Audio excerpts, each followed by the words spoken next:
He's like, well, if my mom had balls, she would be my dad. He's always like, WTF, mate? Saturdays are for competition again. He was 40 points back. Wakey, wakey, Lando. Wakey, wakey. Look at that gap. Without Kimi Antonelli, Max wins the championship. That's like something you'd see in the F1 movie. Is this the world champion hotline? Lando had to win his first against Max. Formula One fans, welcome to the Tyred Boys podcast. I'm your host, Justin. And I'm Aaron. Welcome back, everyone. We've got a good episode for you today. There's a lot to get into with the Barcelona Catalunya Grand Prix this weekend. A couple quick hitters, and then, of course, we had Formula 2 for the race weekend as well. But, Justin, it's good to see you. I'm excited to get into everything we've got for today. Yeah, excited just to get back into some more racing. I think we had a pretty solid race weekend at Catalunya, packed weekend as well with the Formula 3 and Formula 2 categories as well. So yeah, a lot to go through, and we had a lot of good racing, so excited to get into it. Yeah, and I'll start us off with just a couple quick hitters this week. Only 1 week off. You didn't give me enough time to gather up all the nitty gritty, but we've got some good ones. So a big highlight that I saw was that in the World Superbike Championship, Nicolo Bolliga is on 25 wins in a row currently. He has just been dominating the competition there, no issues, no failures, and just been powering through the World Superbike Championship. He had a hat trick this past weekend in Italy, so just a pretty insane run that he's on at the moment. Well, as you know, former MotoGP Marc Marquez, he's on the out, so we need a new a two-wheel star. Yeah, I haven't had too many Marc Marquez highlights to talk about in a little bit, so we'll definitely come back around to him at some point. But the next quick hitter I had was in regard to the 24 hours of Le Mans.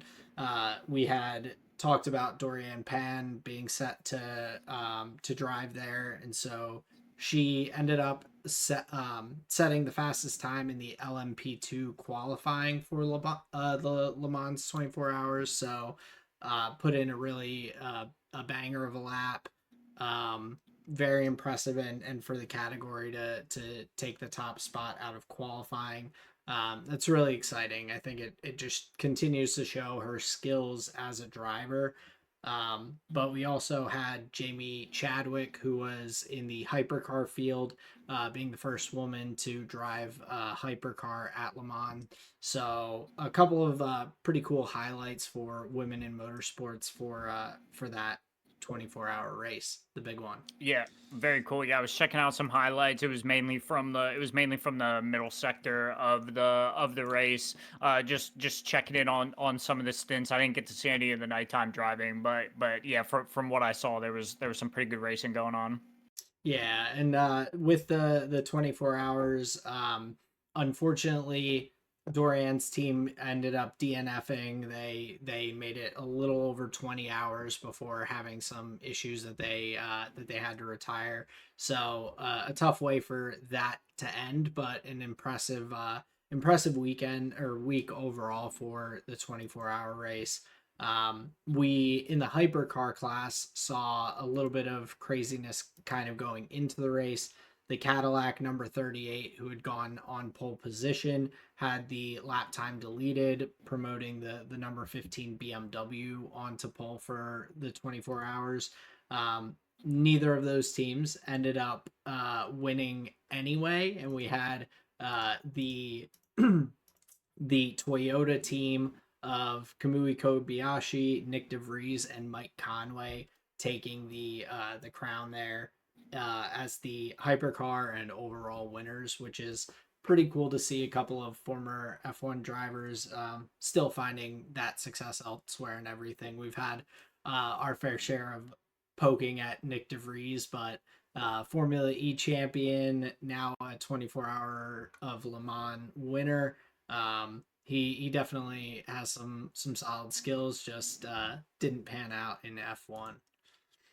Yeah, total bot in Formula One, but clearly, has some skill behind the wheel, I and guess that he was can drive a little bit, like yeah, I guess he's okay. But it is interesting when you look at drivers like him where of the cloth for Formula One, not even close. But in other racing series, like yeah, they are top of the charts, and that's great. So yeah, maybe over those weeks we gave a little too much shade to Nick DeVries in that regard. maybe a little bit, but the another F1 driver who was in that mix, so the number 15 BMW that was promoted to pole position had Kevin Magnussen as one of their drivers. So there were a few different F1 drivers who were out there in the field. Paul di Resta, Stoffel Van Dorn was out there. So some good driving, and would definitely recommend watching some highlights. The nighttime sections, like you said, are a little tougher to watch. All you see is some insanely bright headlights for the most part. So the I saw some clips from like the 1 to 2 a.m. segments of the broadcast, and it was like Monty and Doa on a 3-hour pause. Like they're just way down some rabbit holes and off topic, but um definitely the 24-hour races are pretty interesting. Yeah, I have a feeling if it's like tough to see and not a lot going on, yeah, you are effectively like fill territory in that regard. Yeah, just doing whatever you can to keep the audience in the mix. But to start sliding over towards Formula One a little bit, there were some announcements about the internal combustion engine and battery split that's going to be going moving forward. With some of the adjustments they've already made, we're basically at a 53-47 split between the combustion engine and the batteries. So next year that's going to bounce up to 58-42 split. Uh, and then a 60-40 split in 2028. So continuing to kind of move in that direction. And I think, in my opinion, we've seen this change and balance already start to kind of level things out. We are still seeing some battery limitations and all, like with Lewis Hamilton's almost pole position lap. He was ahead of George Russell up until the last corner, and he just ran out of the battery going on to the main straight to finish out the lap. So that's where George ended up catching and passing him to take that pole position. So I feel like this is kind of balanced that yo-yoing that we saw early on, and we're already seeing some benefits to the racing in that aspect. Yeah, I would definitely agree with the, better racing post break. But I'm curious, is that on like a difference in battery like reliability slash effectiveness, or is that just like Lewis using his deployment less efficiently? Right, and that might be the case as well, but I think just overall working towards the battery not limiting, and maybe just like where you're using it and everything being that um, that difference that the battery's making versus just like running out entirely at the end of the lap. Um, because I think otherwise you're it becomes too much of still that battery monitoring and keeping track of things and all. I mean, I still don't hate the idea of some sort of like push to pass type thing where you have a certain allotment for the race. Um, but yeah, maybe Lewis was just using the battery at different sections of the track to give him that boost. So I think overall this is not a extreme change, but just balances things a little bit of quality of life updates for the battery combo. Sure, gotcha, and that makes sense. And you were saying as time goes on, they're gonna continue shifting towards like different different values and seeing how that like affects the deployment. Yeah, and I think depending how next year goes, maybe they don't need to make any more changes for 2028. So these are all just kind of proposed changes with what they're looking at for 2027 and 2028. I'm sure Mm-hmm. just like this year, if things are getting out of whack or not really suiting the racing very well, then teams will go back and have those discussions with the FIA to try to balance things and just have good, solid racing as Mm-hmm. the primary goal.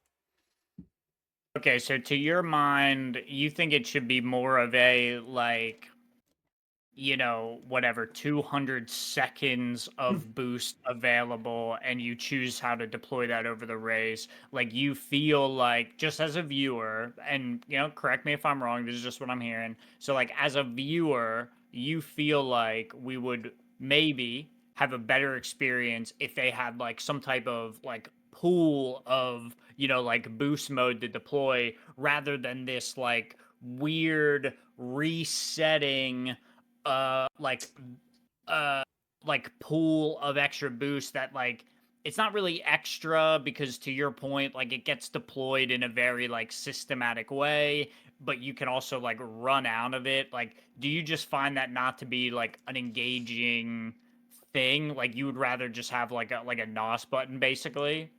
I mean, I don't know if it necessarily needs to be like the push to pass where you only get a certain amount. I just like and I've said it a little bit earlier in the season and other episodes, but I really prefer seeing these cars be able to push full out to the limit.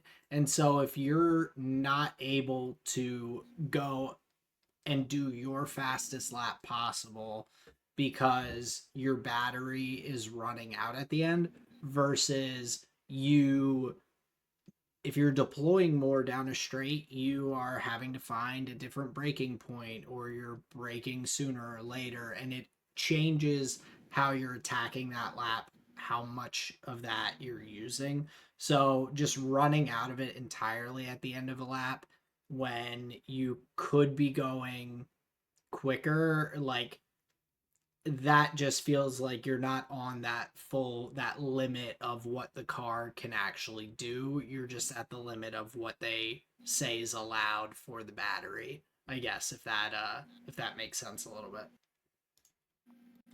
Yeah, so you'd prefer more of a surplus of battery power in whatever way possible. You'd rather there be a surplus so it could be like a way that drivers are like expressing their skill. Exactly. And that way, yeah, you're not worried about necessarily having none or having to slow down other parts of your lap just to be able to have enough battery power. It's different than I guess like if you have 100% internal combustion engine car. Like yeah, if you're going to slow down uh maybe more for a hairpin corner and take a tighter apex and try and get the acceleration out of that because you think that's faster, that's one thing. But then having this mix where you're slowing down and not taking maybe your best line or best apex on a turn because you just don't have the power from the car. That's just not as on the limit or as exciting I think as I would want to see. And then for instance, even with like looking at qualifying this year versus qualifying last year at Barcelona. Last year at Barcelona, the qualifying best time was a 111.5, and this year the top qualifying time was a 114.6. So there's 3.5 seconds out there of pace that we've seen cars can push to that limit. And yeah, they've changed the cars, they've changed these designs and everything, but I still like the idea of things just these being cars that are going as fast as the teams can make them around the track. I don't like them being limited outside of like the actual design of the car or composition of the engine or tire wear and grip levels, I guess. It feels a little less pure racing. Hmm. Interesting. Okay, gotcha. Yeah, well, we'll see how the we'll see how it shifts moving forward. Yeah, so it's and that's personal preference. I still think that this racing has been good. Um I just feel like there was more available out there on the track for all the drivers, not just Lewis, but for Lewis that it was just very apparent at the end of the lap. You could um see based on the telemetry like when he was unable to use that battery and when George caught him right at the last turn basically. So um But they all have the same amount of power available. I don't understand where you're thinking, or it it's sounds not like you're specifically stating. about Lewis missing out because he didn't have enough battery. I think it's more pointing to just the fact that I don't think not having enough battery should be like a thing, I guess.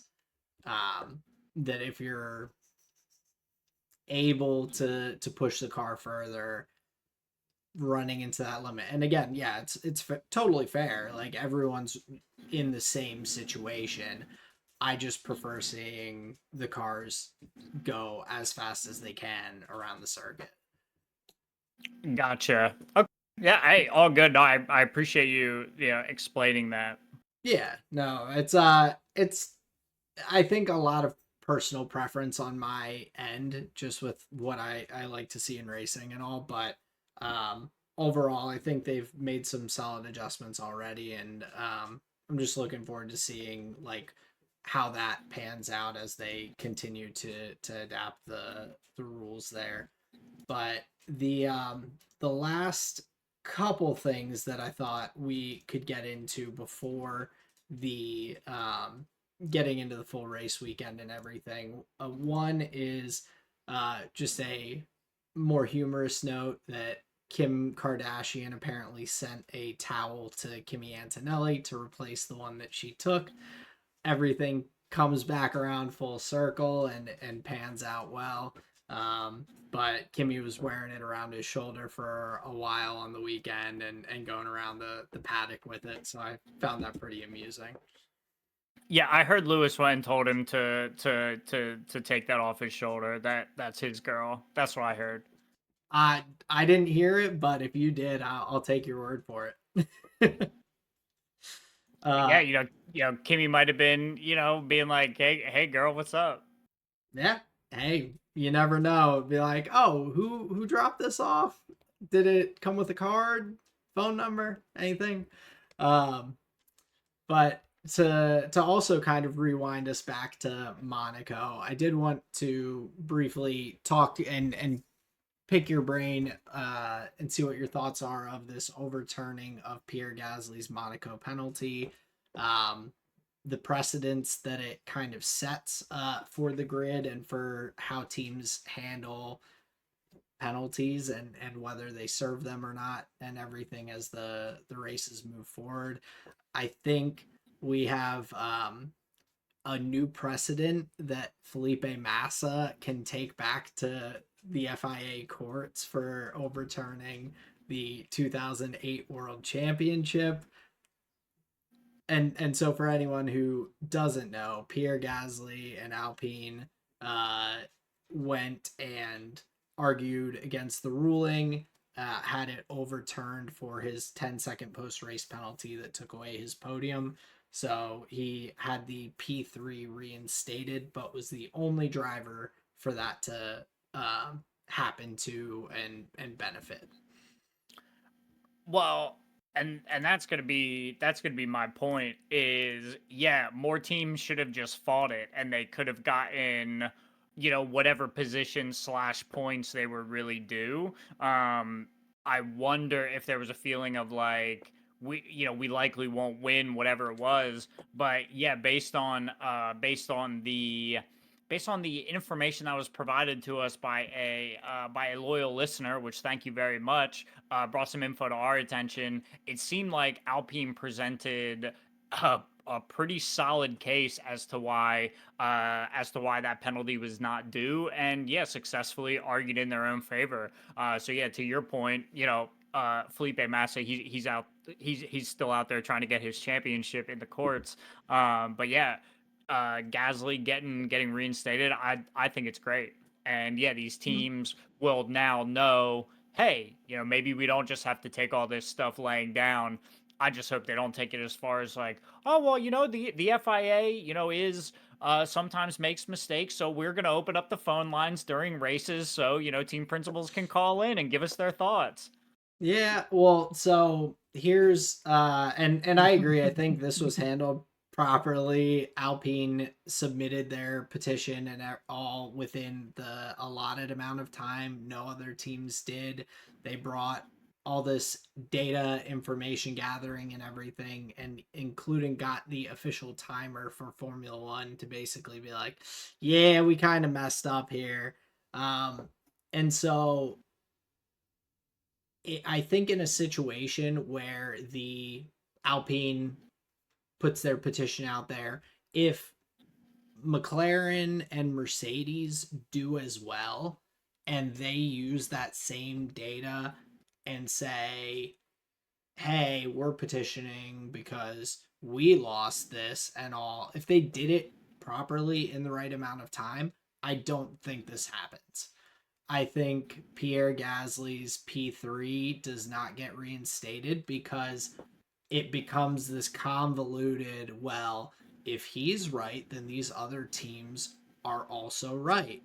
And then how do you overturn things where one person did a stop like a 5 seconds before you touch the car penalty, served it properly, sends them on their way, and then George, who didn't serve it, like then it Easy. starts getting Easy. No, I super. get you. Easy. Yeah. Easy. You just have Hadjar and Gasly just share the podium, kind of like hugging each other, and then you just play half of their anthems. Easy. Or do you, since George and Oscar were the ones that got penalties as well, do you take the third, fourth, and fifth place points and add them all up and just divide it by three among the three of them, and there You could do that. everyone gets a piece. You could do that. That'd be great. Cause then we'll get into half point territory. Oh, And I that's mean, where you want to be. in that way you could end up in third point territory. That would be a fun mix up for the partial points. Imagine Kimi Antonelli wins the championship by a third of a point. I mean, it would be legendary. Crazy. So hey, I'm all for it. I see the problem that you're presenting, but obviously we have solutions for this. Oh, 100%. I mean, we FIA, if you need help, we've got ideas, but yeah, I think the other interesting thing, do you feel like this might set a precedent where teams just start not getting on the horn with Michael Massey and all, and they're like, oh wait, you don't work here anymore. Oh, I forgot. Sorry, hang up. But what if teams just decide they're not going to serve any penalty that they um slightly disagree with, and then just we start post race petitioning every week? I don't think the teams want to necessarily do that. I think it's a waste of time and their energy and all. But if that's it does open up a weird precedent for these teams moving forward to potentially say, hey, if there's something that we feel is egregiously wrong, we're just going to say, fuck the FIA and keep racing and deal with it later. We just add in the award best paper pushers at the end of the year for the ones who like got the most positions up via challenges and repeals. I mean, do they get like the pot of like you land on the go to jail the jail space monopoly and you just get the pot of I don't money know. that's I don't there? know how it would all work. the all the fine money goes to whoever the best paper pusher is at the end. They get a refund. But yeah, I think it'll be it's an interesting decision. And I think it will hopefully not, but potentially open the door for some interesting team choices down the line here as we see them. But I think for the most part, teams are gonna start evaluating it kind of like they do with giving a position back. If they really don't think that they did something wrong, they'll just be like, nope, don't give the position back on track. If they think they did something wrong, but they haven't been called on it yet, they'll just be like, yeah, let them by and then get right back on the on the straight. Yeah, it's an interesting question. We'll see how much it changes. The like rule following of the teams, how much they're willing to like, buy into the FIA kind of, authority and boundaries and stuff like this. I'm not so sure it's going to change as much as yeah, I'm not sure it'll change a whole lot, but I see your point. It's well taken. Yeah. So something to keep an eye out for sure. But congrats to Pierre Gasly on the podium. I just wish that it could be undone in time and fixed properly if they were going to do that. So he actually gets to be up on the podium. He gets to come across the radio, and the team's like screaming back to him, like, "Yeah, we did it!" Like going crazy. Um, so that's probably the worst way to get a podium is for that to happen. But as we'll talk about in the Formula 2, we've seen that happen other times as well with some post race podiums. For sure. Why you'll have to tell me about that. What happened? Because I likely only have the immediate end of race results. However, yeah. So to that point about the like not a great way to get a podium. Gasly, he is a race winner. Like Mm. like a P3 drivers don't care about that. I'm not so sure he's gonna feel like, oh, I didn't get my flowers, I didn't get my time in the sun or whatever. I just have a feeling he'll be like, well, there'll definitely be other opportunities this year. If you haven't won yet or you haven't been on the podium yet, yeah, maybe, but to a race winner, I doubt it's affecting him too much. I mean, I it's tough it is Monaco, so it's like the biggest podium, the one that people go after, and it was only his sixth podium in his career. So Hmm. even being a race winner, it's still been so few and far between. But I agree. I think if it was race win getting taken away and then reinstated, that's a way bigger deal. But yeah, I see where you're coming from there, and that's probably a Hmm. little bit of his um, mentality. It's probably a little easier on Hajar too, who took it very well, losing the podium. Um, that he already had a podium last year. It wasn't his first, and then getting that taken away, that would be pretty rough. So I think it kind of balanced out pretty well for both drivers. Yeah, I heard that two FIA officials in black trench coats showed up to Hajar's on a rainy day and had to give him the bad news. Well, they were both on stage like at this together like right after the announcement came out. They were at the pre-race like drivers little fun bonanza on the stage where it was the Alpine guys and the Red Bull guys, and Hajar did not look happy, but he held it together well, and Pierre was cheesing pretty hardcore. So Sure, yeah. that's very cool. Um, but before we hop over into the race weekend and all here in Barcelona, um, let's hear a little bit about the circuit that we were going to this weekend. Yeah, so I think Catalunya is a really fun one. It's long been a test circuit for Formula One.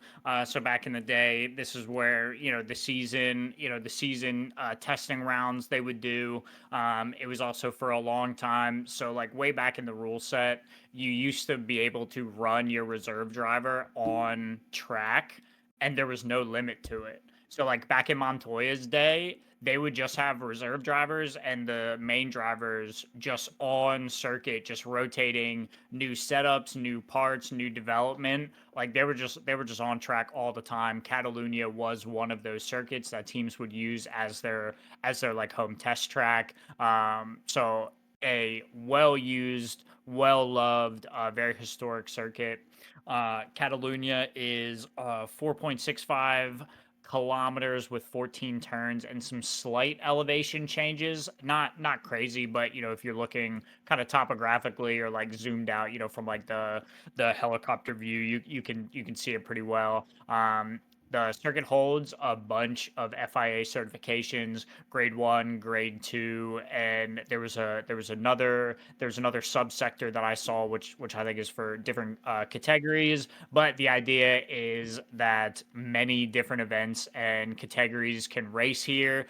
Just to mention a few, we have Formula One, MotoGP. That's the event that they'll put the chicane in at the end of the lap. They use that a lot for, like I said, the MotoGP and some other events. If they want to change it up. So it's Formula One, MotoGP, European Le Mans, and a 24-hour series where they have a 24 hours of Barcelona race. So just ever since 91 we've just been racing there forever. So it was built in tandem for the Olympic Games, which would be built for the 92 games, I guess it would have been, where it'd be used for the start finish of the cycling event during the Olympics. Oh, that's interesting. Yeah, so a couple of really, I would say, like historic or iconic wins here. So the 91 race was the Senna versus Mansell side by side down the pit straight the whole way for the lead of the race. Mansell overtakes him down into turn 1 for the eventual lead of the race. It's like one of the it's like, bro, can you mute your mic while she's shaking around? That's horrible. Sorry. Um It's like, so those scenes are, one of the highlight reels for, Formula One videos and things like this. Other notable events: Max's first win here was in 2020. It was in 2016 after a couple of squabbling Mercedes took each other out. Max was able to get his first win. 2006, Fernando Alonso, first Spanish driver to get a win at his home race. So just a whole bunch of like very memorable events here. Always a good race. Technical, fast, iconic. It's been used for testing, so the drivers know it really well. In a lot of ways, I find Catalunya to be. I think I think for some people, when you hear the word racetrack, Catalunya will pop up in their mind. Like it just kind of has those features where it is, drivers can make the difference. It's fun to watch, has decent racing, and overall, yeah, I think it's just been in the pantheon of good Formula One circuits for a while now. Yeah, and I think this past race was another good one, and I would argue might have been the best race of the year so far. Depending on what you prefer and who your favorite teams are, I think this might have been the best race of the year so far. So yeah, that's a little bit about Catalunya and kind of what's going on. Yeah, and I would probably agree so far, but that it was the best race of the season. And yeah, it's a great circuit. You get all the different. You have slow turns, medium speed turns, high speed sections. One of the longest straights on, at least starting straights on the calendar. Um, so some really. It makes sense why it's one of the test tracks. It really kind of checks all the boxes of things that the teams want to figure out and put their car through the paces of. But it does make it kind of more balanced overall for the teams who may have different strengths and weaknesses to their cars. So yeah, definitely a fun one here to get into. Before we do, though, we just want to remind you, if you are listening, watching along, don't forget to like, follow, subscribe, give us some feedback if you want to on anything you'd like to see, hear about the Formula One race weekends. Uh, we would love to have you join our community if you aren't already. So thank you for listening. Next episode is June 29th. That'll be for the Austrian Grand Prix. So join us after every Formula One event. There'll be a new Tired Boys podcast episode. So thanks very much for listening along with you. Back to the episode. So we will jump here into the feeder series section. We had the Formula 2 grid on the track this weekend for the Barcelona Catalunya Grand Prix. We saw the Invictas have a very strong qualifying. We had Kamara, who qualified P1, and Joshua Dirksen, his teammate, in P2. So overall, a pretty strong start. We also had Colton Herta and the high tech team look much better than they have across the season. They made some development to the car that has Colton Herta up in P8 or a P3 start for the reverse grid. So definitely some excitement here in the Formula 2 grid. Yeah, I thought the F2 races were really exciting. We could start. We could talk a little bit about the sprint race. So opening laps, great start from Kushmini. Puts Noel Leon under significant pressure. We get a great start from them. We're serpentining down to turn one. One's trying to defend from the other before they get to the braking zone. So that was really exciting. Also in the starting, like starting sector and like opening laps of the race, Nicholas Solov makes a nice push. I think he was like on row 3 or 4. Has a great start, is able to put pressure on P2 and P3 almost immediately right from the get. Gets position on Noel Leon after about like lap 3 or 4. So really solid push from Nicholas Solov. Like I said, from a little further back on the grid, and then he's able to maintain that position throughout most of the sprint race. Then, which is really nice. One of my favorite parts of the sprint race was Kamara v Villa Gomez. Very exciting. It was some really nice racecraft from the two of them as well. You got the like really aggressive push from Kamara going for the inside, but Villa Gomez, he was staying pretty wide, put himself pretty center on the track, played it very defensive, didn't give room to Kamara to make the approach, and then another solid race that you could look at in that regard was Colton Herta. Decent start, decent race throughout the whole thing. I'm unsure what happened late in the race, but he was looking for like a P4 finish. He dropped back a little bit though. I think he got into a little He scuff with Nicholas Solov.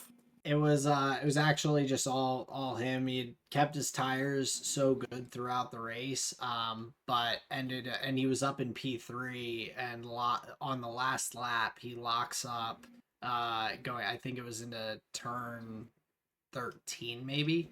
It was like decent into the lap and just locked up, went wide through the gravel and lost 2 spots to drop down to Oh, that's right. P5. So yeah, tough way for that to end after a really strong drive and his best that we've seen thus far. I think it really showed his skills in terms of like tire wear and keeping them in good condition, because he did really make a strong push at the end of the feature race.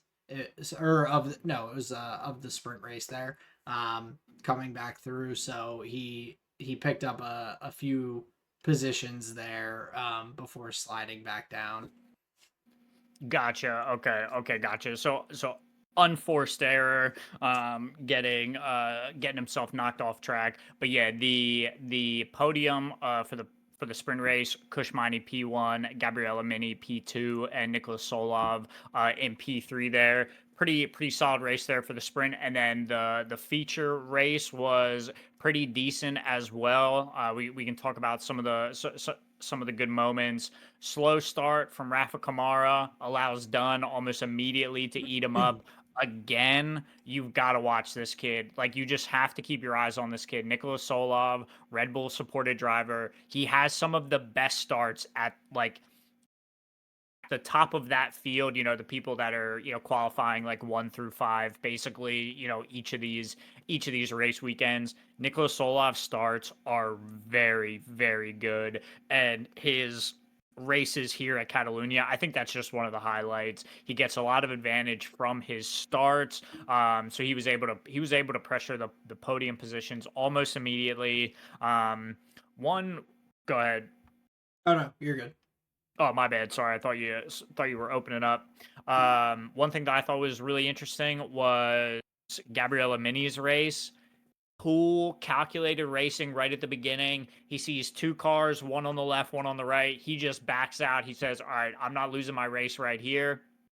Gives up, I think it was like two or three positions at the start, but is able to make it up throughout the rest of the race, keeps his tires healthy, clean, makes some really smart overtakes. He wasn't really rushing anything, and he was just able to make those positions up clean, cutting up the rest of the field, able to make it back up onto the podium after conceding places. But like I said, I think it was a really, really heads up move in that regard. And then this is where in the feature race, this is where you can really see the power of Rafa Kamara. Even when he gives up the lead to Dunn, just says, "Hey, you know what? I'll go a little bit longer on my soft tire stint. Give me life at the end of the race." And the overtake that he had to make on Dunn, it was basically a formality. He basically just drove right by him. So ends up making it not a race where he'd have to overtake on track, but well, not overtake on track in a battle, right? Just Mhm. overtake basically on tire life. So I thought that was really interesting. Kamara going for the overcut on Dunn. And then, bro, the highlight of that race is Van Hoopen round the outside, double overtake, turn 3. It was only for P12, by the way, but it was a great move. And I think it was a move that was very like it just tells you the story of the whole weekend. The drivers that were able to find grip on that outside line of turn 3, they made moves. They made Mhm. so many overtakes. They made up so many positions. Looking forward into the weekend, Isaac Hadjar was one of them. I think he made Yeah. 3 overtakes around the outside of turn 3. So it was just one of the sections that was just rife for making positions, and Van Hoopen nailed it. Double overtake outside of 3. It was very nice. Yeah, any drivers who had the tire life to be able to like make that work and go around the outside, were able to make some pretty awesome passes, just utilizing as much of the track to maintain speed there as possible. Um, but really impressive, like you said, from Rafa Kamara, who um, like he goes long and does a different tire strategy than what we saw for a number of the other drivers on the grid. And I wanted to give a little shout out to Villa Gomez here as well, because from what I've seen with his racing, I've been pretty impressed. He seems to be a very strong defensive driver. He's been able to kind of put his car higher up in the grid, but it doesn't seem to just have the pure pace to keep it up there. Maybe that single lap pace. But his defense has been impeccable in the feature race here. We see Kamara go long, and part of the reason that that pans out so well for him with the clean air and everything in front is because Solov, Dunn, Mini, a bunch of them get stuck in the midfield after they take their pit stops. And Villagomez was one of those drivers who was really holding the front runners in check, making their lives difficult to get past them and letting Kamara build that gap out front a bit more. We across the finish line. So this is where that post race penalty comes in. But across the finish line, Nicholas Solov was in P2. But after the race, he received a post race penalty that knocks him off the podium down to P4 at the end of the day. Do you know what the penalty was for? It was, I have the tweet here. Um, Alleged to have overtaken Gabriele Mini off the circuit after the race. They reviewed footage, um, and he received a 5 second time penalty, which was enough to bump him down 2 spots there at the end. Okay, that's interesting. Yeah, I don't remember seeing that in the coverage of the race that I saw. Interesting. Okay, Yeah, gotcha. Well, thanks for that info. That's good. yeah, it was an update that came through this morning, so a little bit delayed on that decision as well. Not quite as much as the Alpine podium, but overall a very strong weekend for Solov still with the P3 in the sprint race and P4 in the feature race. That's still a good haul of points. Um, Trying to keep up with Gabriele Mini out front there, but Kamara was definitely the big winner on the weekend with the pole position and the feature race win. He really catapulted himself up and got himself back ahead of Alex Dunn up into P3 in the standings. So still a lot of fighting and some big point scores there towards the top of the field. For sure. And now I'm gonna hit you with a surprise. Let me run through the Formula 3 weekend for you.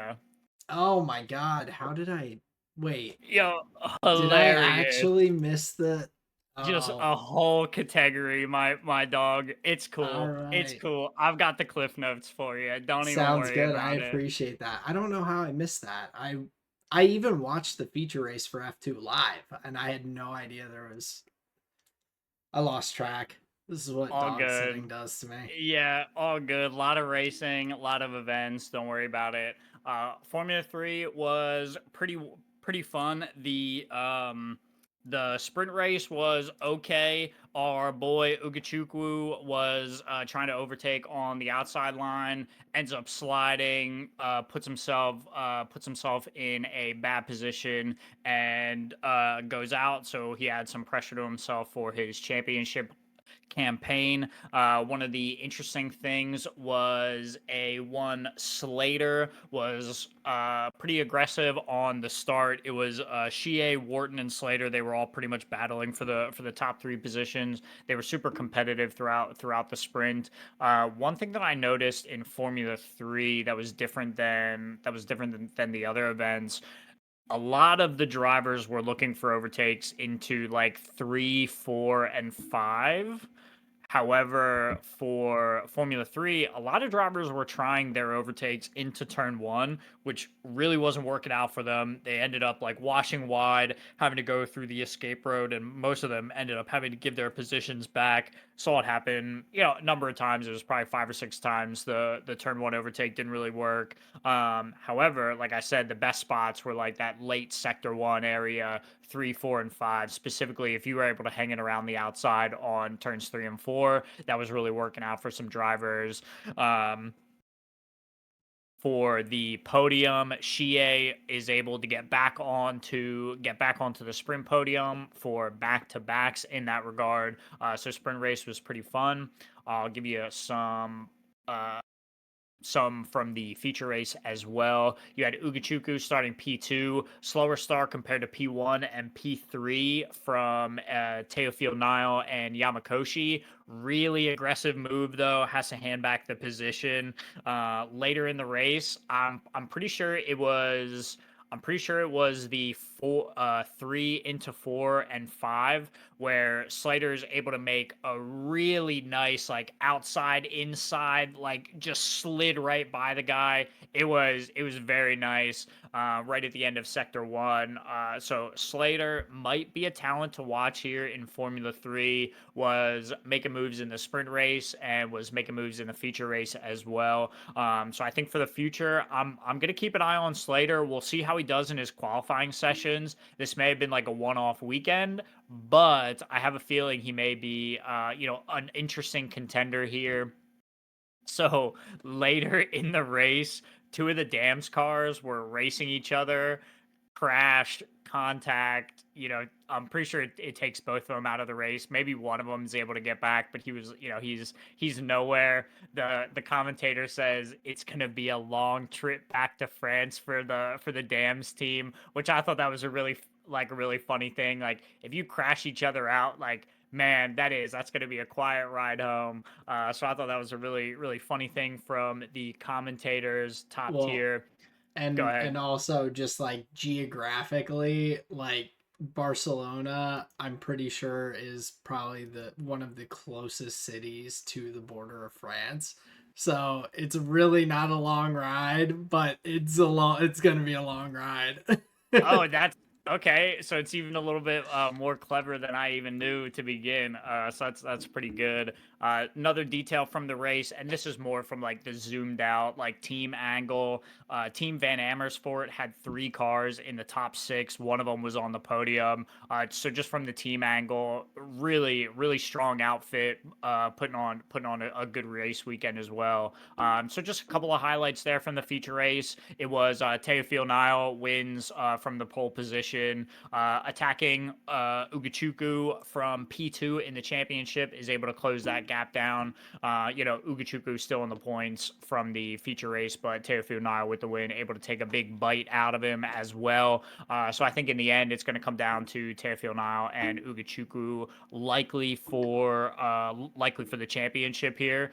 So we'll see how that develops. But yeah, nice chunk of points for our boy Nile.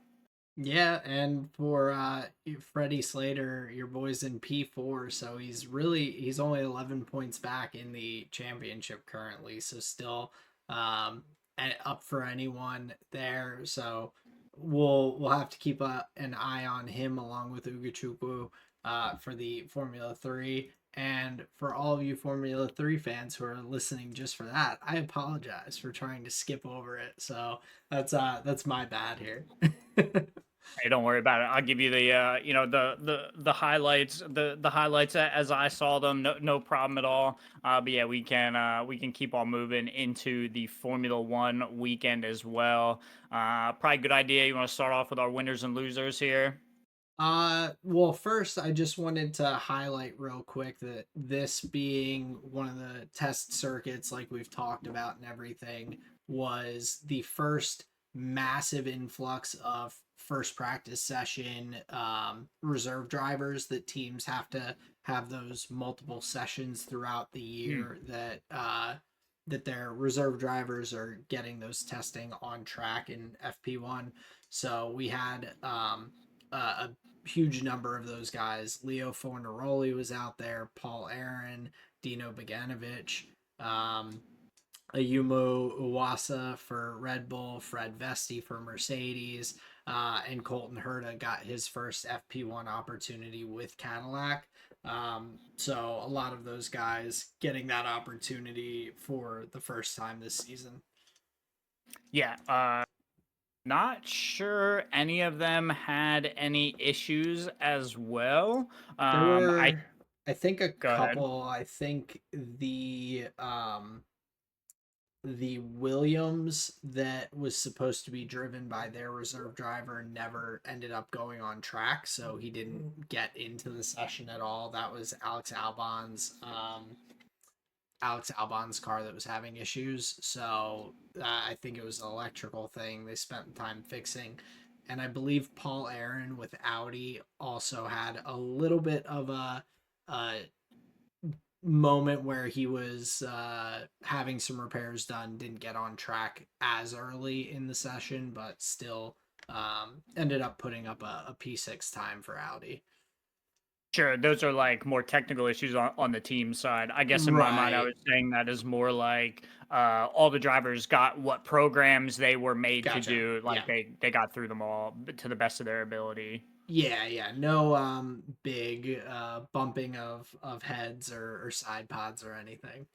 hmm Yeah, one note that was on the broadcast, it was interesting. I think it was McLaren who had the aero rakes out on Fornaroli's McLaren car, and it was described that not always will the young drivers get the opportunity to do, an aero program because, those rakes are quite expensive and a nice bit of engineering and technology. So I guess the idea is that's a bit of a vote of confidence, a bit of a trusting moment for the team to Fornaroli to allow him to do Mhm. some of the aero development that they needed done. So I just thought that was pretty cool, and how and a look into how the like team driver relationships develop, and just some of the elements that go into them. I just thought that was a nice bit of behind the scenes there from the broadcast. Shout out Jolien. Yeah, and that's definitely it's a vote of confidence for sure because you have the not just that the cost of the equipment and everything, but you're also trusting that they're going to drive well enough that the data is like solid and matches up to what you're looking to get from your primary drivers on the team and everything. So definitely a nice vote of confidence and good to see Leo out on track there with the McLaren car. But yeah, that was the FP1 session. Six young drivers able to get into a Formula One car. FP2 was the like long run testing. Basically, that's what you'll see a lot of times in FP2.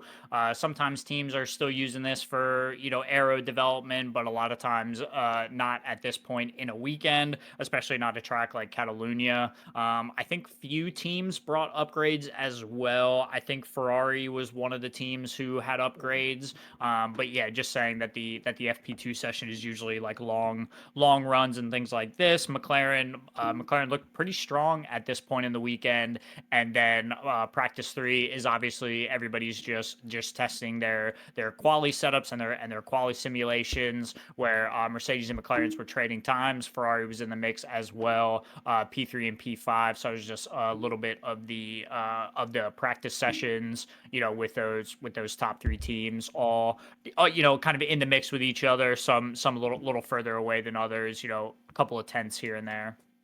Yeah, and not too much else to report from the practice sessions. So getting into the actual racing here, why don't we jump into the winners and losers segment? Sounds good. I'll give you my winners here. Uh, I'll just do them kind of as a group. Winners 1 and 2 were Lando Norris for the driver, and McLaren as the team as well. There were some other choices that you could throw in there, but I enjoyed seeing McLaren back on top. I think that was really solid. Lando Norris back onto the podium after a few race weekends. Some reliability issues affecting his season here early. So it was nice to see him delivering a good weekend. Finding pace in Q2, finding pace in, or not the quali sessions, the practice sessions, finding pace in practice 2, pace in practice 3 as well, and then making it into quali 3 as well. So I think Lando overall, his weekend was really strong, showing good pace compared to his teammate, and then also like the cars that he was battling. He was given a vehicle that was able to stick close enough in the race where, when reliability issues affected the Mercedes, he was there to be able to inherit the podium. I'm not going to pretend like they were close or whatever. They were off the pace of the top runners, but still close enough that they were able to get a podium and some solid points for their championship. Having said that, McLaren being one of the hopefuls, one of the contenders, one of the hunters of Mercedes. This is a really, really good weekend for them in their quest for the Constructors' Championship as well. You have both drivers, Lando Norris and Oscar Piastri, performing well over the weekend and then getting some really good points on the race Sunday as well. I think it was P3, P6 for Oscar Piastri, something around there. So, okay, P5, so even better than I thought. So, yeah, McLaren, we're just scooping up some points here. Some reliability issues affecting us early, but Catalunya, we're back to a tried and tested track, and just getting some really good points. Yeah, and Lando did have some pretty good pace too. Like you said, not quite enough to be able to push the front runners, but he was only a couple seconds back from the Mercedes cars when they were squabbling later on in the race in that last stint before Kimi went out.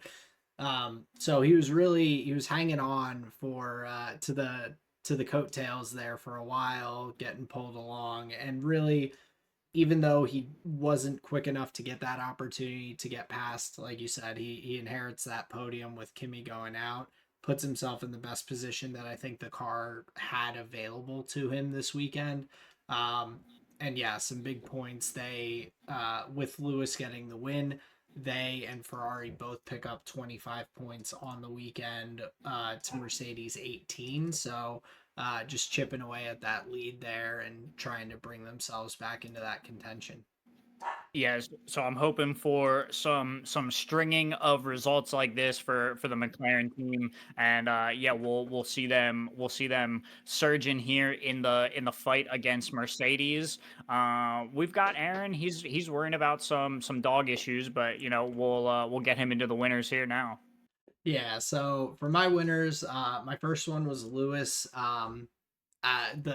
The easy option for the weekend. He looked phenomenal throughout. His qualifying lap was just so close. I think he was only like a tenth. He was, yeah, less than a tenth off of George Russell's time at the end of qualifying to take P2. Looked strong from the get go. He had no issues throughout the weekend really that come to mind, and I think especially in comparison to his teammate Charles Leclerc, he just carried the Ferrari team throughout the weekend and looked super strong. And a big congrats to him. He's now the driver with the longest time between their first win and their most recent win in F1 history. He's on the first all the winner of the first all British podium since 1968. And just 106 wins, pushing that total out further and further from anyone else as the record holder. So just overall, a really solid weekend for Lewis there. Yeah, that'd be a hard one to disagree with. Obviously, not only is the historical angle of it really potent, but also the drive was epic as well. I mean, like, dude, you're not even talking about the tire strategy difference that he went for, the like absolutely insane second stint that he did. Like, Yeah, this guy was and in his pit wall was in rare form as well, by the way. Like, weird that Ferrari gets very the strategy strange. call. Like, what kind of upside down planet is this where Ferrari is just like cool casual getting the strategy just absolutely nailed on. So we'll just ignore that. That's like an absolute just like mind boggler right there. But Yeah, he's also going for the soft start to try and get the advantage. Pits real early, lap 13. All right, on to the hards. And then he puts an insane stint in where he gets to cover off George Russell, who's worried about his teammate. He's worried about the McLarens. This guy's just sinking in possibilities. Lewis Hamilton, he knows he's stopping 3 times, so he is just burning rubber, literally burning rubber. Catalunya has some of the highest temperatures, some of the highest degradation that we see all year. So he is literally just burning through his tires, knowing everybody at a certain point they're going to be saving, they're not going to be able to fight. And so I think not only was Lewis driving really well, the pace of the car was nuts, but they also gave him a ridiculously good strategy compared to everybody else. McLaren's were on 2 stops, Mercedes were on 2 stops, Ferrari was, I mean to say his teammate was on a different strategy as well. So yeah, Lewis was he was dynamite, dude. Yeah, and he definitely gets a little bit of a break with the virtual safety car to get him that Yes, of last pit course. stop for free, but on the same side, like his tires were going to be, I think, 10 to 15 laps fresher than the drivers he was going to be coming up against there if he would have had to pass on track. I don't think he would. I think it would have been like you were saying with Kamara coming through at the end of the feature race, just tires, like it was just a formality at that point if he would have had to do it because he would have had such a huge tire differential. um but yeah, tons of things that we could say about Lewis, but we'll I'm sure mention him a little bit more as we go on. My But oh, go ahead. no, I was just gonna say, tell me about your team Yeah. winner. So my team winner for the week was Alpine.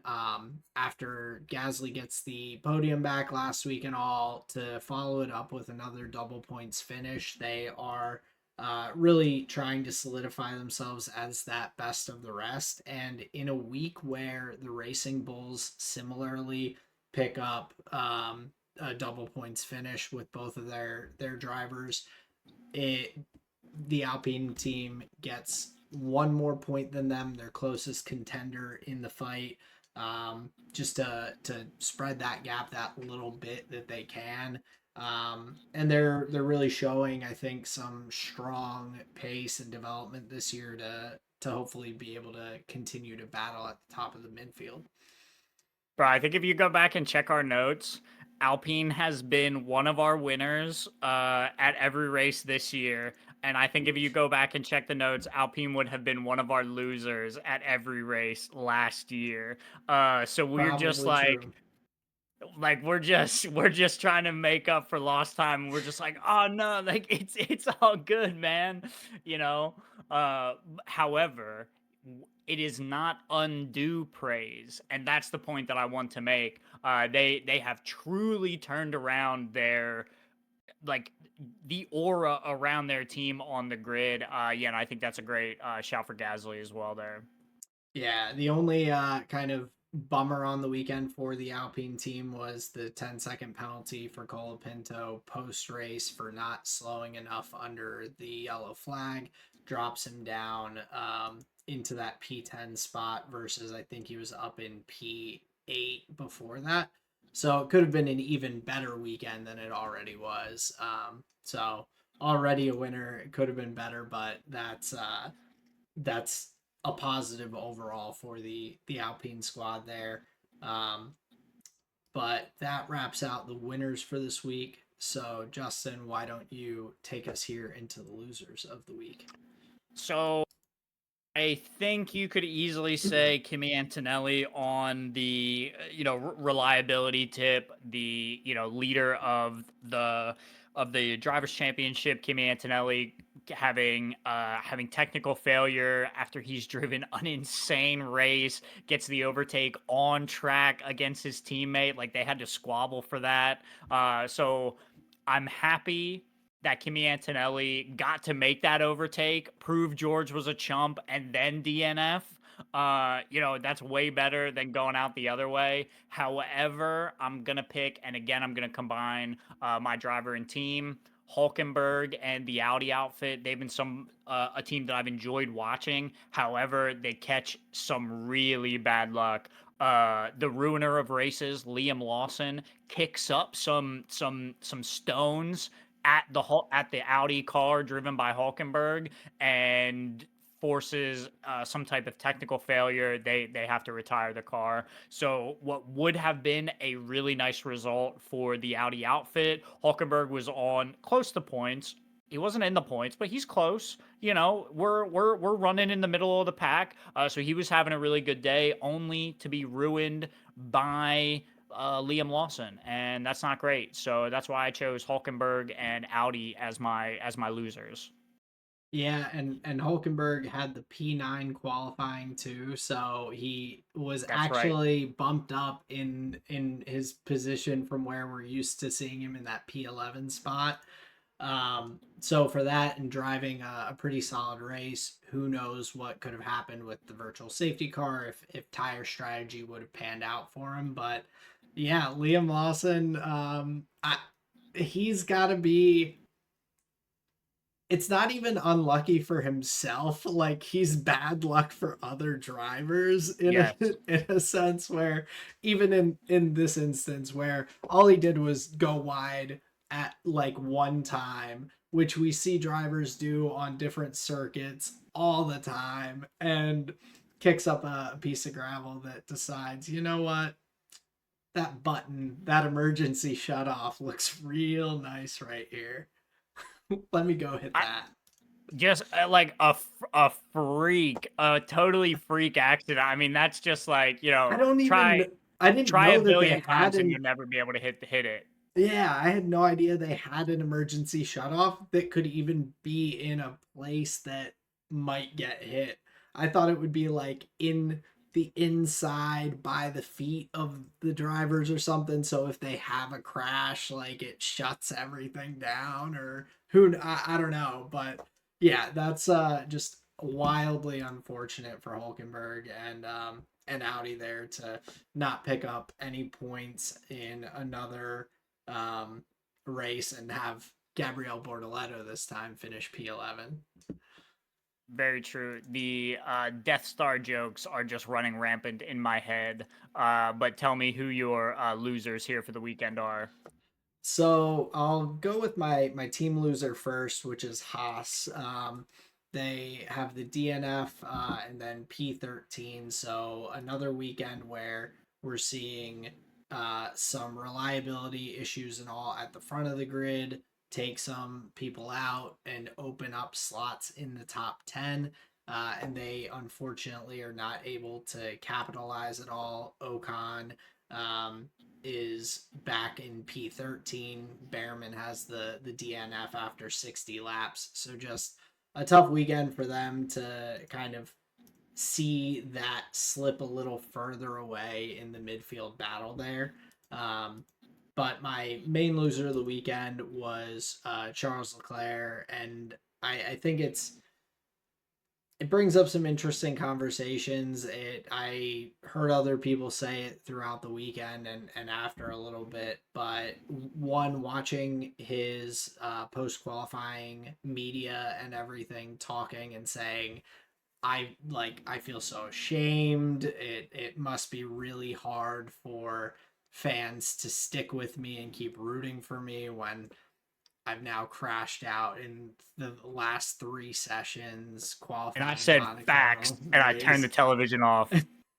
I mean, and it is true. Like he does seem to have more of these mistakes. I mean, everyone has them.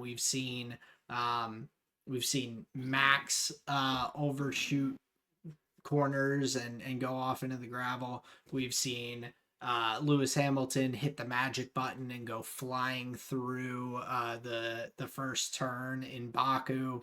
We've seen George Russell, who's leading a race, go into the runoff area and lose out on a P1 in his early years at Mercedes. But with Leclerc, it does seem to be more frequent than those other drivers. And so he's obviously a good driver.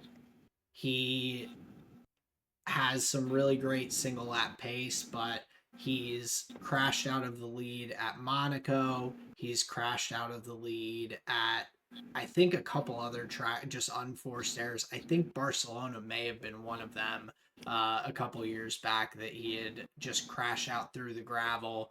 Um, the the frequency, and it's also a little bit of recency bias here because he has had these incidents in the last few sessions, including just a mechanical DNF here in the race. Um, but just a pretty tough weekend overall for Leclerc, and um, with the mechanical DNF there and all too, it just didn't get much better there from his qualifying. Yeah, it's interesting. You're talking about, maybe Leclerc having more incidents than other like top drivers that we would consider. And it's it's striking my ear as true.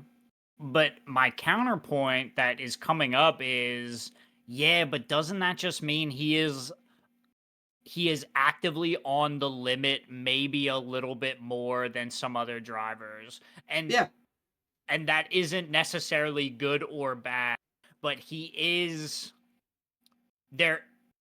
Yes, there is a razor's edge type quality to the way that Charles Leclerc drives. exactly. And so it's not like it shows the skill that he has, that he is pushing to that. But if you're, yeah, going, and I forget if they were talking about him or someone. I think it was the broadcast or the post qualifying show or something. But the way that I think Julian um, and JPM were talking about it, they were like, Look, Leclerc's driving at 100%. Like he is at that 100% where if he goes just past it, he's crashing. If he goes under it, like he looks like a genius and looks phenomenal. Where the other drivers are maybe going to that 98 or 99 and giving themselves that tiny bit of leeway. But then again, I mean, Kimi Antonelli was showing he was giving extremely little leeway this weekend before his car died on him with the track limits and being just on the very very edge of that for so many different times throughout the race. Even picking up a 5 second post race penalty that he must have been a hair's width over the line. Um, so I think with Leclerc, he's obviously a great driver and deserves to be considered up there with the top. I would love to see him just find that little bit of gray area a little bit easier where he's not going across the line as often as I feel like we see in comparison to the other top drivers that we're putting him in that category with. Um, he's by no means crashing out every single weekend and racking up crazy repair costs and everything for Ferrari, but it's just a little more frequent than the other teams here on the grid. yeah, I think that's reasonable.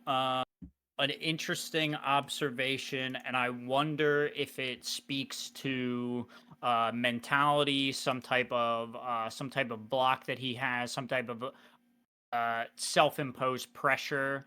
Because it's interesting when you look at the front of the grid. There's a few championship winners, and some race winners. Obviously, Charles Leclerc, multi-race winner. I wonder, and this is very hackneyed analysis. I want you to understand. I would hate if somebody said this in a show that I was listening to, but I wonder if he feels pressure not having won a championship yet. I wonder if he like feels he's got to like, is there something he's missing? Is there something he's not quite delivering where this Ferrari like could deliver him a championship? I wonder if there's some type of block like that going on. Yeah, and it could even be like setup related things, like where Lewis is going Thinking back different to the brakes. setups, and yeah, it could be some of those things where maybe something that makes the car feel more comfortable for him also makes it a little bit less consistent with how it reacts, and maybe that's just one of those, yeah, setup related things where the car is he's just putting himself in a different position than Lewis or the other drivers are. Um, but overall, I'm hoping it's just a little blip on the radar for him because obviously he's P4 in the championship right now. He's having a very strong season, and he's a big part of Ferrari still being in that title fight for the constructors. So by no means ripping on him too hard. Just a really tough weekend, and seeing him that like down and kind of talking about his himself like that. I hope he can recover the mentality and just come back stronger. But in the moment, it definitely is tough to probably parse through your thoughts when you're thrown right in front of a like microphone and a camera.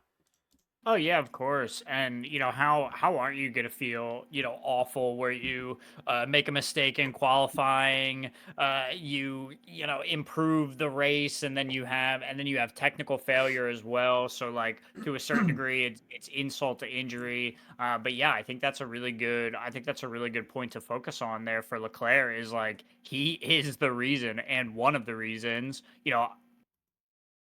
That's critical because Carlos Sainz did pretty well for Ferrari when he was on the team, but Leclerc was definitely pulling his weight on that roster. When you thought of Ferrari, like he was the reason, and one of the reasons that they were at the top of the table.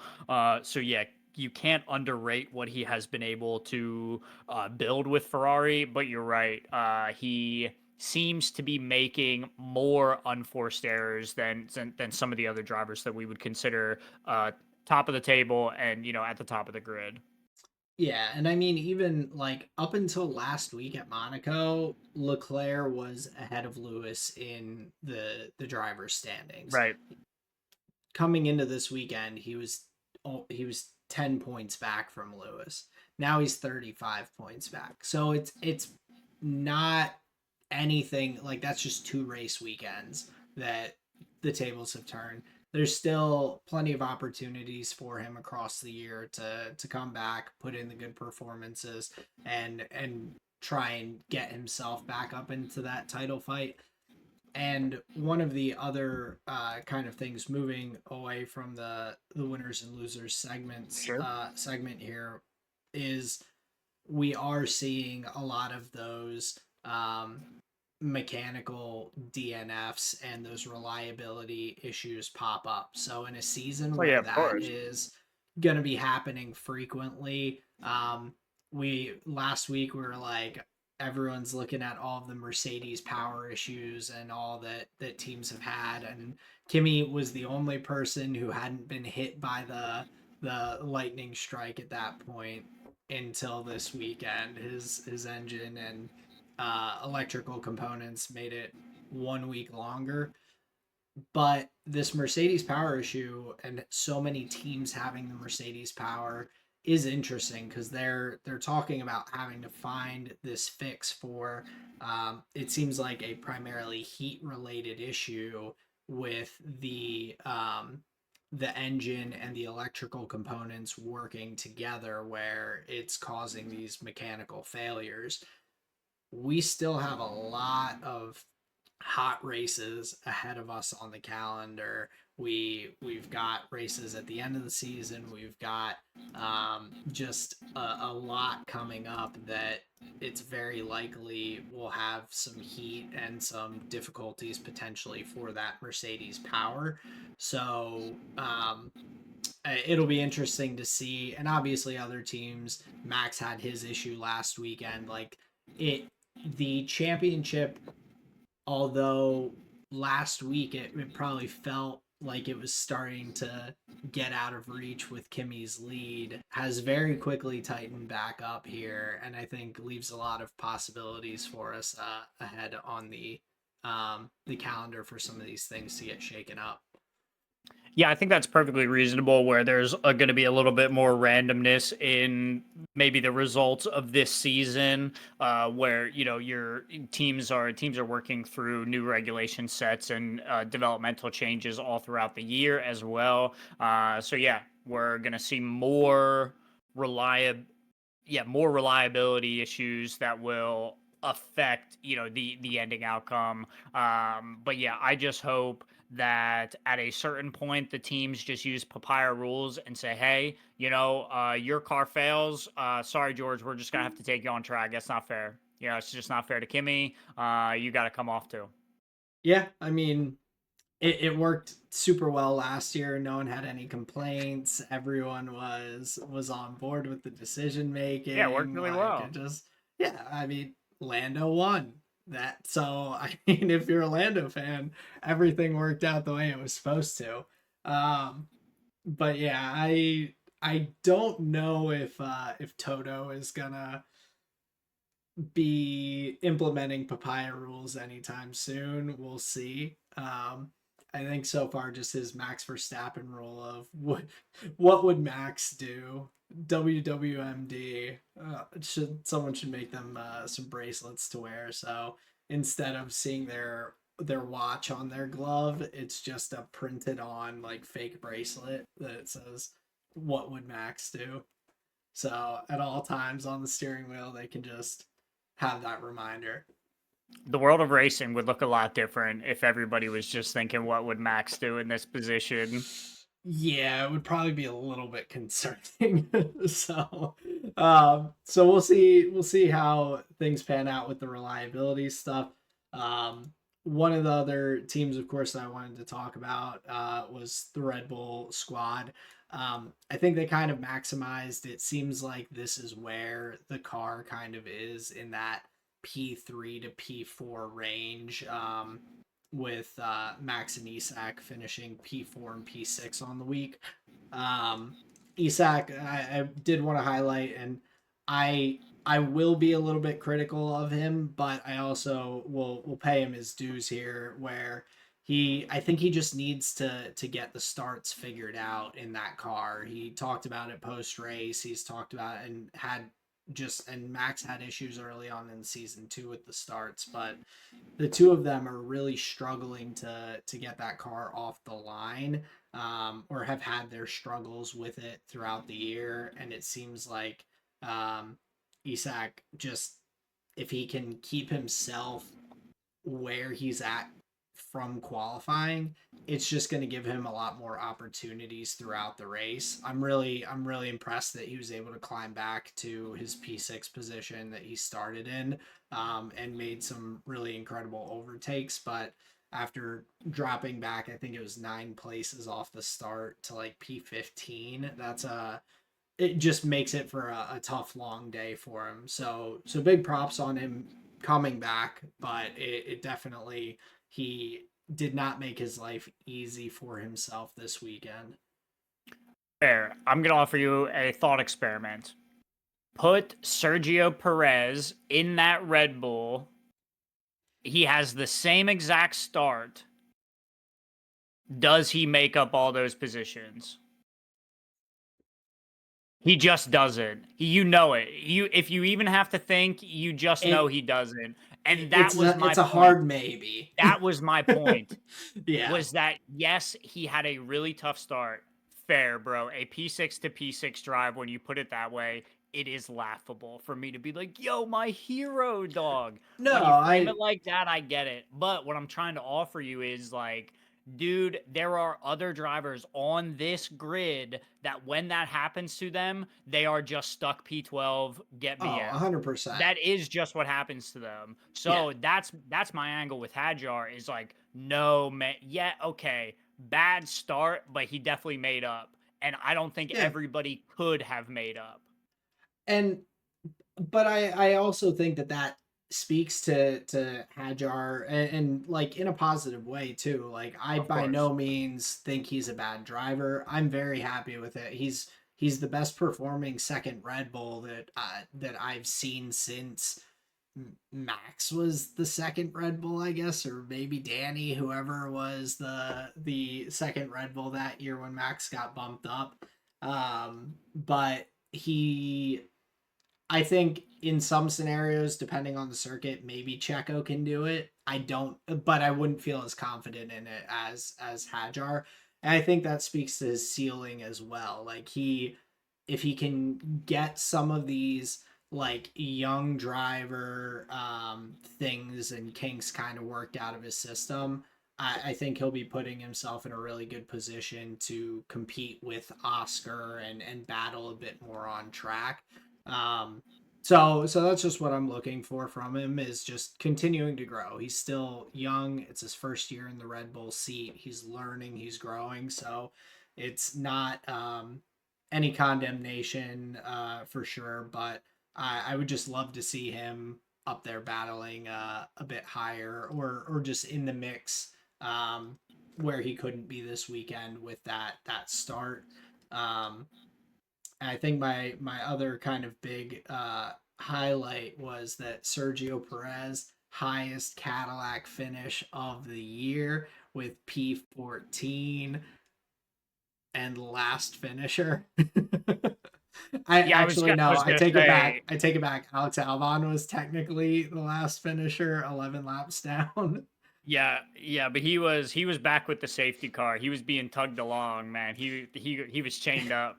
He was 3 laps down at the end, the only driver 3 laps down, but he did get to the finish line to officially take the highest finishing position for the Cadillac team. That's all right. Props to him. No, The it's just funny. but here's other angle for Hajar, where I don't think in my mind I'm being so critical, is like the start procedure doesn't seem easy, and I'm Mm, not so sure it's a an Antonelli problem or a Hajar problem. I have a feeling that just the way you have to engage the drive for that car, I just don't think it happens that easily. So mm. to your point, I hope he can develop that skill. Even if it's a tough system, you are going to have to get on top of it at a certain point. So hopefully that goes well for his, things he just needs to improve on. But yeah, that's just another angle of like maybe why I'm not being so critical. Because Oh, for I sure. think as far as these like the new cars go, I think there's just a lot of uh growing pains and a steep learning curve in that regard, and I think the starting procedure is pretty high on that demand. Yeah, no, I would definitely agree with that. So Cool. no, yeah, I want to see him continue to grow, and I think he had a still a pretty strong drive this weekend overall. Um, and just yeah, looking or excited to have a second Red Bull who's up there getting some points each week for the past few here. Sure, and to be fair, like that's where it's coming from more, is like you're just excited to see somebody like who is capable of doing well. So you're like, oh man, uh you Just know, y- maximize it the whole way exactly, through. Yeah. exactly. You can do better here. So yeah, it's coming from a place of Red Bull love, and I can feel that. I'm a critical sports fan. I love my teams, but I'm not gonna shy away from pointing out their flaws when they are there. But again, it's a small flaw for a young driver who's coming up through. But were there any other notes or conversations that you wanted to go through here um, with the Catalunya Grand Prix? Let's see here. We've got you did mention the oh no, we didn't mention that the Aston Martin double DNF. Lewis and I didn't know he could text while he's driving a Formula One car, but he texted Alonso and was like, "Yo, can you get me that really cheap pit stop?" Alonso said, "Bet, I got you." So he parked it up, got the virtual safety car. It does get Aston Martin the double DNF, but hey, it's for Lewis. It's worth it. Um, for the Haas, you mentioned they were part of your losers. They were basically just battling with themselves on track. P14 and 15. They had some Audis around them, but they weren't really anywhere during the race. It was pretty much just their teammates that they saw. Just tough weekend overall for Williams, like we just talked about. Albon was, he was like plus 50 laps. He never got off the starting grid. Carlos Sainz, tough, tough drive. It doesn't feel like he's competitive, like in the races that he's in, and it doesn't seem like Williams has the pace like or the car under them to really compete for points yet. So hopefully that can develop. But in the meantime, like they are just getting bullied, bumped, shoved. It's just like a hockey goon squad out there, man, for against the Williams team. Like they are just getting bodied until Yeah. until morale improves, and it's like really tough to watch. But that's where they are. Yeah, and I mentioned the Alpine team. Or yeah, when you were talking in your winners, fifth in the championship standings, so they're on a tear. But yeah, other than that, I don't have any like real like pressing notes. Yeah, and with signs like you said in the Williams, they continue to bring these improvements to the car that I think they dropped 1.5 kilograms of weight coming into the race weekend on the car, so they're still significantly heavier than That's the right. teams around them. So it's just with the cost cap era, it just takes time to bring this development. You can't just have people working 80-hour weeks and grinding and just dumping money into it to get the weight down on the car. I think once they get there, it will be significant. I think they'll be able to battle. It just depends how quickly in the year they can get to that point to be in the mix. Um, but yeah, with Aston Martin's, Alonso said it looked more fun in the crowd to go watch this race. Let me hop over there. Um, Lance Stroll said, like, bitch, don't talk to me when they were trying to ask him questions about the car. He's like, I just want to go home. Um, so yeah, and the other tough thing, Aston Martin has been putting so much time and energy into development of the car. They are pushing to get to that point here, where the car can compete a little bit more. So yeah, just starting to get to the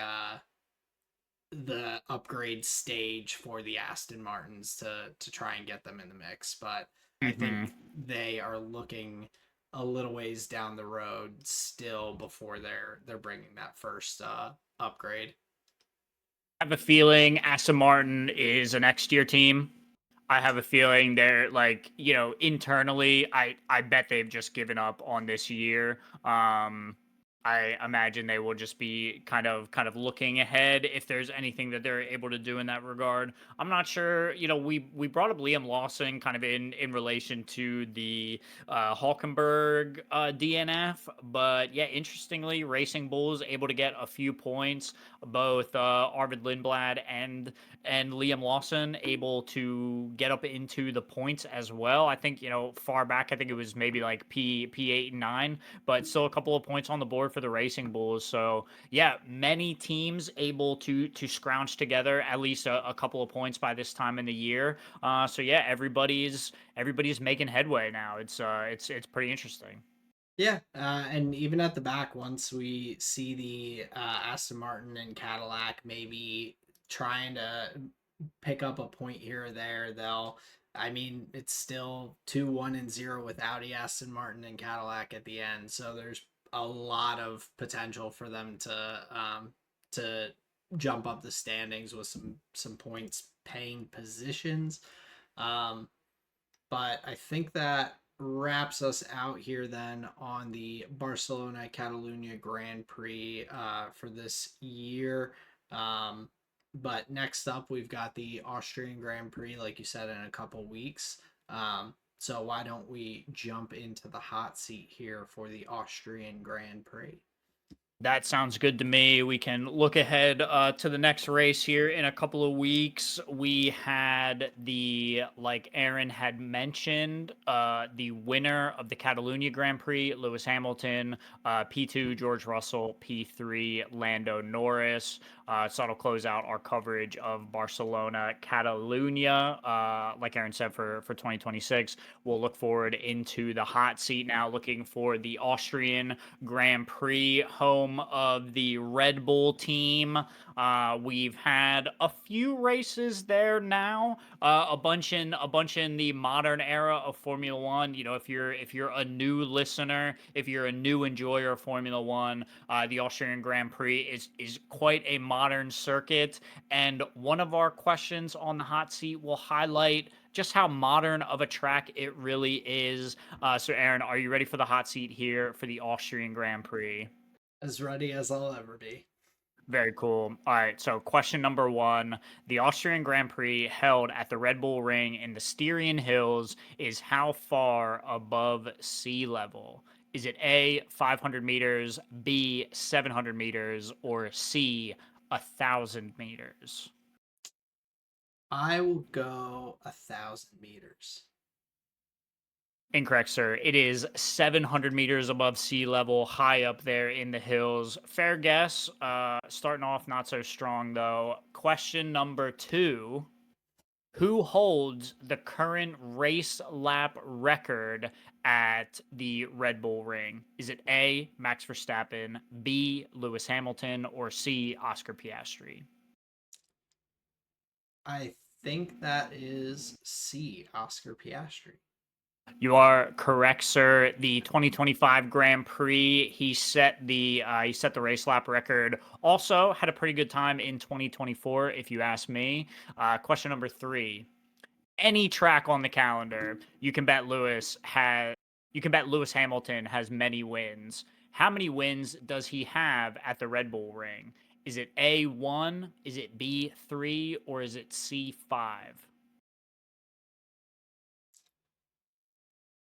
I will say I'm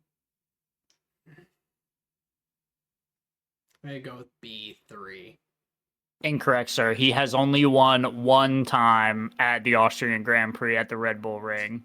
I've got to stop talking myself out of these answers. I was like, I keep just switching it and going, no, that can't be right. Yeah, I can see you like doing the And I'm jumping. debating between the right answer and the one that I go with. So I Right. just need to, yeah, maybe I just need to not stick with my guns and start switching. Yeah, just total opposite day. Yeah, so 1 for 3 here on the Austrian Grand Prix hot Uh, seat. And these aren't the hardest questions I've ever come up with as well. So we'll see if we can do better next time as well. But yeah, just a little bit of a look ahead, a fun way to just get a little excited for the Austrian Grand Prix. It's a couple weeks away here yet. As I said at the top of the show, next Tired Boys episode will drop on June 29th after that race. So please join us. Join us for that episode as well. We'll be live on Twitch that Monday, but on the 29th, we'll have a new episode for you, or it might be the 30th in that regard. Yeah, so the new episode will be the 30th. The stream is the 29th. However, we've been chopping it up here about the Catalunya Grand Prix for a little while. Aaron, let's get these people out of here with the cool down lap. Why don't you give us your flavor of the week here? Sounds good. So I'll jump in with my food, which we don't have super often, but I always am excited when we order this. But we got some sushi the other night before Colleen left for her work trip. So I always enjoy some good sushi and getting to try some different rolls. Colleen knows all the stuff I like, so I'm just like, you pick and I will have a great time. So we uh did that and watched some Love Island, so that was a nice way to spend some time together before she jetted off to Las Vegas area. My music this week is a EDM mix made by the runner Cole Hawker, who is 1500 and 5000 meter Olympic runner for Team USA. He has a long run mix, and this was actually the first time that it really did not benefit me when I've been running. I listened to it during the 5 mile race that I did on Friday, and the race was just so brutal that the music did not help me at all. Normally it helps me like tone out everything else. But I was very much in survival mode. It was like 90 degrees out still at 7 p.m., 70% humidity, just a brutal way to go into a 5 mile race. I was not far off my target time, so I'll pat myself on the back a little bit, but I yeah, I enjoy that playlist, but it was not doing what I needed the other night for that race. Um, and then my visual medium for this week is The Dark Knight for the movie club. I had my pick for one of my favorite movies of all time. It has stood the test of time pretty well for me and the other guys in the group. We all scored it very highly, and I was just very happy that my pick of a film was enjoyed by everyone else in the group. So yeah, happy with my visual medium for the week. Yeah, a unanimous 5-member, 5 out of 5 declaration on the film. Yeah, that's gotta feel pretty good. I was actually very surprised that that's where everybody came in on it as well. So yeah, just a great one to start out the all-time favorites block that we're doing for the movie group. Great pick. I loved because I went back and I did the whole trilogy. So I did Batman Begins, Dark Knight, and then Rises. The thing that impressed me the most was how much connective tissue there is in the whole trilogy. There are things that are referencing back to movie one in the final movie, and things that, in the same way, they're harkening forward then as well. So the trilogy has way more connective tissue than like I ever remembered, like kind of originally watching them when they were released. And I know I've done the trilogy probably twice since like the whole thing having been like released, right? So doing all three Yeah, films. This might be the second or third time that I've done it. Probably this I've probably enjoyed it the most this time viewing the whole trilogy. Just epic, just totally epic. One, two, and three the whole way through. Um, the one thing that I'll say just to talk a little bit more, Bane in Dark Knight Rises, hot take. I think he is just as good and delivers just as resonant of a performance as the Joker does. I just think so close to Heath Ledger's Joker, people weren't willing to give him his flowers. They were like, "Oh no, like no, like Heath Ledger, like he's got to still hold that crown for whatever reason." Tom Hardy's Bane is wicked strong. Like it yeah. is very, very good. So just a solid trilogy. So again, thank you for that pick. Thanks for bringing the Dark Knight back. Yeah, because that was a total treat to go back and view. I'll make it quick because I spent a little time there on the Dark Knight. My food here for the week.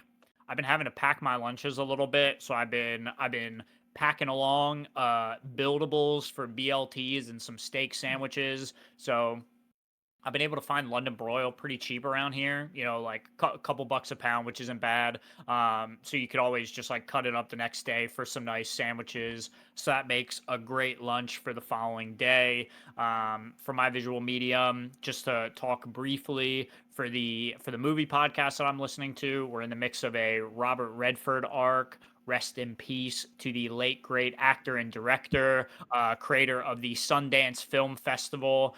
So just getting a very brief look into one of cinema's greats, just an all around wonderful creative mind, has some great on-screen performances. So getting to learn and experience a little bit more about Robert Redford's career has been very, very interesting, very entertaining. Definitely what I've been viewing is yeah, it's just fun. It's just fun movies. And then my music for the week.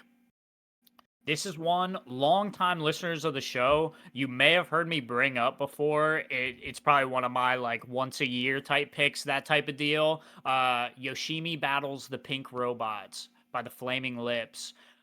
It is a banger. It sits in the like uh concept album space where it's like trying to tell a little bit of a story. It's very sci-fi oriented as well, and the Flaming Lips always write some really thought-provoking and interesting lyrics. So Yushimi Battles the Pink Robots, I listened to once or twice recently, and it's very enjoyable. So that's my cooldown lap and my flavor of the week. Very nice. That's one that have not listened to. I do remember my seventh grade math teacher playing the Flaming Lips when we were coming in, and I had no idea who they were. So now that gives me a reason to check them out and see if that guy knew what he was talking about there. But with this wrapping out the cooldown lap here, that of course brings us to the end of the episode here for the Barcelona Catalunya Grand Prix. We've got a good championship fight ahead of us and a lot of excitement here for the rest of the season. So I'm looking forward to being back with you all here after Austria. Yes, sir. Looking forward to Austria. Thank you very much for joining us. Thank you very much for listening to the Tired Boys podcast. New episodes after every Formula One event. Join us after Austria. See you then, everyone. Peace out. See ya.